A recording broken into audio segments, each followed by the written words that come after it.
রবিবার মানেই তো নয় চিকেন নয় মাটন, আর না হলে ভালো কোনো মাছ যেমন ইলিশ পাবদা এইসব। কিন্তু কোনো কোনো রবিবার যদি চটজলদি বা তাড়া থাকে তাহলে কিন্তু এই ডিমের রেসিপিটা ট্রাই করতে পারো বাড়িতে, সবাই হাত চেটেপুটে খাবে কথা দিলাম। তার জন্য আমি কিন্তু হাঁসের ডিম নিয়েছি, আর নিয়েছি একটা বড় সাইজের গন্ধরাজ লেবু, বেশ কিছুটা আলু মাংসের মতো করে কেটে নিয়েছি, আর নিয়েছি পেঁয়াজ কুচানো, টমেটো কুচানো, আর মশলার জন্য আদা রসুন পেঁয়াজ কাঁচা লঙ্কা। এবার বলি আজকে বানাতে চলেছি গন্ধরাজ এগ কারি। তার জন্য মেন উপকরণ কিন্তু গন্ধরাজ লেবু অবশ্যই। আচ্ছা, এবার বলি আমি এখানে হাঁসের ডিম নিয়েছি।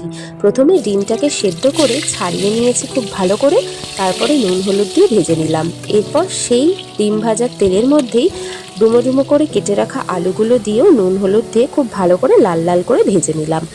এরপর দেখো, এই যে আলুটা ভাজছি তার তেলটা যেটা থেকে যাবে তার মধ্যে অল্প আর কিছুটা তেল অ্যাড করে ফোড়নে দিয়ে দিলাম গোটা গরম মশলা আর জিরে। তারপরে বেশ কিছুটা পেঁয়াজ কুচানো দিয়ে দিলাম। তারপর দিয়ে দিলাম একটা বড় গোটা টমেটো কুচানো, আর টমেটোটা যাতে খুব ভালোভাবে স্ম্যাশ হয়ে যায় তার জন্য পরিমাণ মতো নুন দিয়ে দিলাম।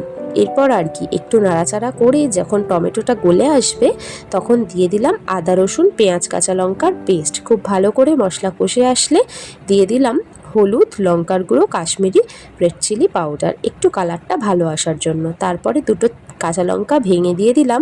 তারপর দিয়ে দিলাম আলু যেগুলো ভেজে রেখে দিয়েছিলাম।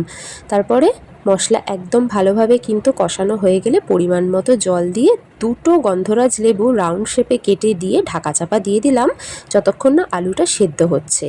তারপরে ঢাকা খুলে একটা এত সুন্দর গন্ধরাজ লেবুর গন্ধ বেরিয়েছে যে বলার কথা না। তারপর আর কি ডিমটা দিয়ে ওপর থেকে দুটো গন্ধরাজ লেবুর স্লাইস চিপে দিয়ে দিলাম। রেসিপিটা কেমন লাগলো জানিও।